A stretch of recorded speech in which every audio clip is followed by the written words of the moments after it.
नमस्कार, तुम्हा सर्वांचं आपल्या स्टडी पॉईंट या यूट्यूब चॅनलमध्ये स्वागत आहे.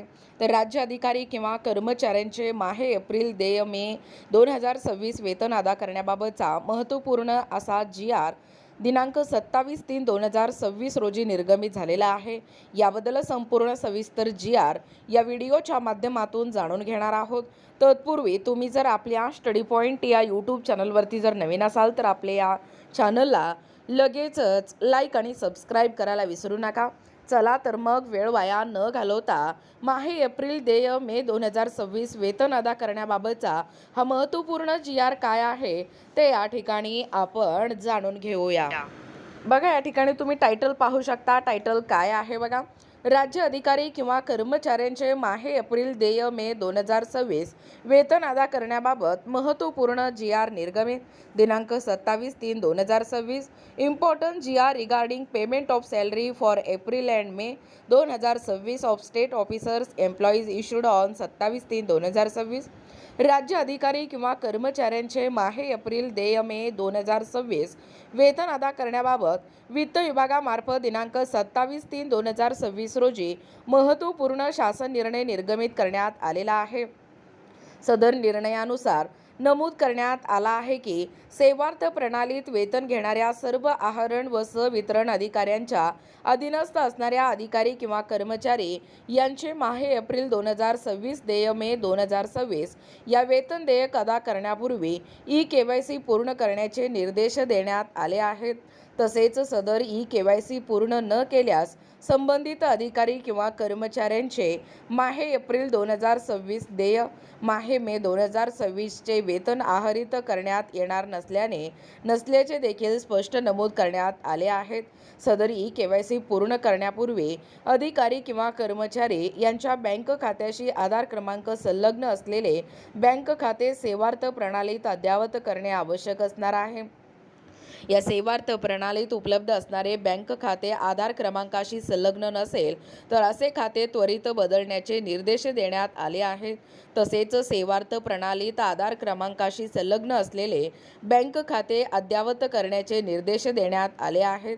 तसेच सेवार्थ प्रणालीत नोंदवण्यात आलेला पॅन क्रमांक चुकीचा असल्यास किंवा नोंदवण्यात आलेला पॅन क्रमांकाची दुरुस्ती करून अद्ययावत करण्याचे निर्देश देण्यात आले आहेत. तसेच सदर KYC प्रत्येक अधिकारी किंवा कर्मचाऱ्याने व्यक्तिशः पूर्ण करून त्याचे प्रमाणपत्र आहरण व सहवितरण या अधिकाऱ्यांकडे जमा करण्याचे निर्देश देण्यात आले आहेत. सदरचा निर्णय हा राज्यातील सर्व कर्मचाऱ्यांना लागू असणार आहे. पाहू शकता तुमच्या समोर हा GR आहे. सेवार्थ प्रणालीतील अधिकारी किंवा कर्मचारी यांची KYC पूर्ण करण्याबाबत महाराष्ट्र शासन वित्त विभाग. बघा, प्रस्तावना काय सांगतोय. दिनांक 27 मार्च 2026 सेवार्थ प्रणालीमध्ये नियमित सर्व शासकीय अधिकारी आणि कर्मचारी यांची माहिती भरण्यात आलेली आहे. सदर माहितीनुसार अधिकारी किंवा कर्मचाऱ्यांचे वेतन आहरित होत असते. सदर माहितीमध्ये त्यांच्या बँक खात्याच्या माहितीसोबतच संबंधित कर्मचाऱ्यांचा पॅन क्रमांक आधार क्रमांक नोंदवलेला आहे. एकंदरीतच पूर्ण माहितीमध्ये कोणत्याही अधिकारी किंवा कर्मचाऱ्यांची दुबार माहिती सेवार्थ प्रणालीत नोंद होऊ नये. तसेच कोणत्याही अधिकारी किंवा कर्मचाऱ्यास दुबार वेतन अदा होऊ नये याकरिता शासनाने ठोस उपाययोजना करण्याचा निर्णय घेतला आहे. त्यास अनुसरून सर्व प्रशासकीय विभागातील सर्व आहरण व वितरण अधिकारी यांनी खालीलप्रमाणे सूचना देण्यात येत आहेत. बघा, शासन परिपत्र काय सांगतोय. पहिलं, सेवार्थ प्रणालीत वेतन घेणाऱ्या सर्व आहरण वितरण अधिकाऱ्यांच्या अधीनस्थ असलेल्या अधिकारी किंवा कर्मचारी यांनी माहे एप्रिल 2026 देय मे 2026 या वेतन देयका अगोदर KYC पूर्ण करावयाचे आहे.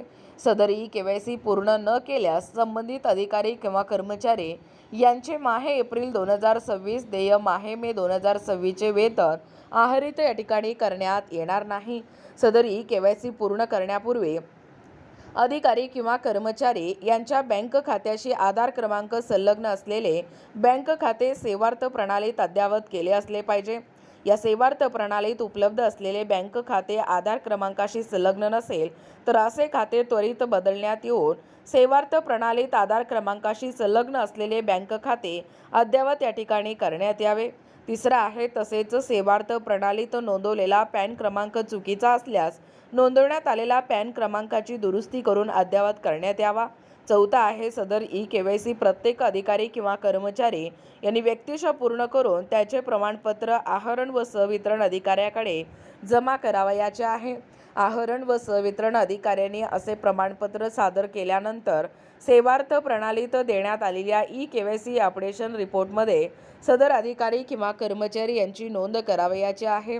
सदर नोंद करताना ई-केवायसी अन्वये पडताळणी करण्यात आलेला बँक खात्याचा तपशील व सेवार्थ प्रणालीत नोंदवण्यात आलेला बँक तपशील या दोहोंमध्ये साम्य असल्यास सदर नोंद घेण्यात यावी. अन्यथा प्रथम ई-केवायसी केल्याप्रमाणे सेवार्थ प्रणालीत बँक खात्याचा तपशील अद्ययावत करावा. बघा, तसेच सदरचे परिपत्रक हे सर्व जिल्हा परिषदा, मान्यताप्राप्त व अनुदानित अशासकीय प्राथमिक माध्यमिक शाळा, शालेय शिक्षण विभाग, शालार्थ प्रणाली, महाराष्ट्र पशु व मत्स्य विज्ञान विद्यापीठ, कृषीतर विद्यापीठ व त्यांच्याशी संलग्नित मान्यताप्राप्त अनुदानित अशासकीय महाविद्यालये, कृषी विद्यापीठे व त्यांच्याशी संलग्नित मान्यताप्राप्त व अनुदानित महाविद्यालये, संस्था, आदिवासी विकास विभागाअंतर्गत असलेल्या मान्यताप्राप्त व अनुदानित आश्रमशाळा व संस्था, वैद्यकीय विद्यापीठ, उच्च व तंत्र शिक्षण कौशल्य विकास विभागाच्या या अधीनस्थ संस्था आणि सामाजिक न्याय व विशेष सहाय्य विभागाकडील संस्था यांना देखील लागू राहील. सदर शासन निर्णय, सदर शासन परिपत्रक महाराष्ट्र शासनाच्या www.maharashtra.government.in या संकेतस्थळावरती उपलब्ध करण्यात आला असून त्याचा संगणक संकेतांक पाहू शकता. हे शासन परिपत्रक डिजिटल स्वाक्षरीने साक्षांकित करून काढण्यात येत आहे. महाराष्ट्राचे राज्यपाल यांच्या आदेशानुसार व नावाने. बघा, एकूणच अशा पद्धतीने या ठिकाणी आत्ताच पाहिल्याप्रमाणे ही जी राज्य अधिकारी किंवा कर्मचारी आहेत या कर्मचाऱ्यांचे माहे एप्रिल देय मे 2026 वेतन अदा करण्याबाबतचा हा महत्त्वपूर्ण असा GR दिनांक 27/3/2026 रोजी निर्गमित झालेला आहे. याबद्दल संपूर्ण सविस्तर GR या व्हिडिओच्या माध्यमातून जाणून घेण्याचा प्रयत्न केलेला आहोत.